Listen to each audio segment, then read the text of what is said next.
Hello everybody, how's it going today? My name is Joe Bedogne and I'm a real estate agent.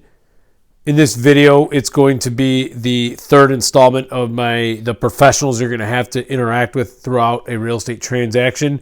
And in this video, we're going to briefly cover the home inspector. In one of my earlier videos, I get into the inspection contingency of the contract. I suggest you go back to that video if you're unfamiliar with what that is. But there's a point in the transaction where you're going to have an opportunity to investigate your home and make sure that everything is, we'll just say, good in terms of the integrity of the actual house itself. In order to do that, there's a professional called a home inspector. When you interview home inspectors, again, if you don't have a home inspector that you prefer, I have a handful that I tend to work with that I can recommend to you and give you an opportunity to call them and interview them and make sure. In some cases, I've had clients that just trust my judgment and I can get them with somebody, but I try to provide you with somebody who's reasonable in price, but also does a thorough job. So when you're interviewing your home inspector, you kind of want to find out what it is they test for, because not all home inspectors do the same thing. You want them to make sure that they're looking for water damage. You want to make sure they're looking at some of like cracks in the foundation and things like that. You want to make sure that they're looking for some of the environmental defects.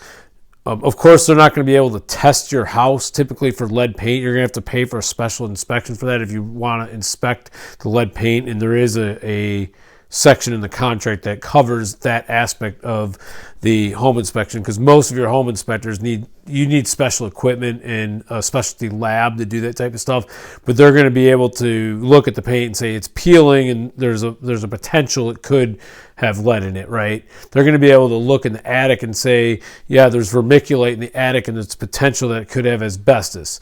They're going to be able to look in the attic and say, with a flashlight and say, it looks like you might have mold, but without hiring a mold inspector, they're not going to be able to tell you 100% whether it's mold or not. But they will point all those types of things out and then let you make an objective decision as to whether or not you want to move forward with the transaction. So it's important to vet out your home inspector and find out everything they test for and find out what's important to you. If you have any questions about some of the type of environmental hazards and the defects that occur in a house, your home inspector is probably the best person to ask those questions to. But me as an agent, obviously I'm not a structural engineer, I'm not a home inspector, I'm not a certified home inspector, but I know enough about some of those types of defects. You can ask me some of the questions. I can give you a basic overview of what some of that stuff is, but I do recommend you talking to your inspector about that, not necessarily me, because I can deal with the transaction and everything that has to do with negotiating and that type of stuff that deals with real estate, but I'm not, like I said, I'm not certified as a home inspector, so that's the person to ask those types of questions.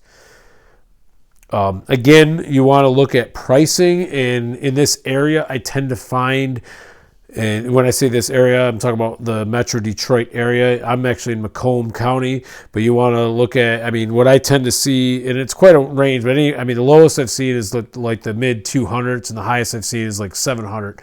Of course, that depends on how thorough they are with their inspection, but in most cases, and obviously it depends on the size, location, and age of the home, but in most cases you can get away between $300 and $400 to get a decent home inspection.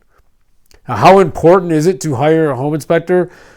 I do not recommend purchasing a house without having a home inspector, because I have had clients that want to try to save a couple bucks, and they say that their Uncle John knows a lot about houses and he's just going to come out and look at it. And that's fine if you want to go that route. But my recommendation is to actually hire a certified home inspector, somebody who's actually gone and had a certification that says that they are endorsed by the state of Michigan, that they know what they're actually talking about, because it will save you money in the long run. And last but not least, you want the inspector to be able to write up a report in which way it gives me an opportunity to negotiate. So as the home inspector is finding things that aren't necessarily deal breakers, but they're things that say, for example, it might say that the roof needs to be replaced. That's something I can help use as a negotiating tactic to get the price down in your house or to get closing concessions and whatnot. Obviously, this video is getting a little bit long, so long story short, you just want to vet out your home inspector and make sure that they do a thorough job and make sure you ask them all the right questions. And like the other two professionals, you want to make sure it's somebody you know, like, and trust. That being said, I want to thank you for watching this video. If you got some value out of this, do me a favor, give it a like and subscribe to this channel. Also, if you have any questions, comments, or concerns, you can leave it in the comment section. And of course, if you are in the market to buy, sell, or invest in real estate, feel free to reach out to me at joerealdeals@gmail.com, and I'd be glad to answer any of your questions and get the process started. Thank you.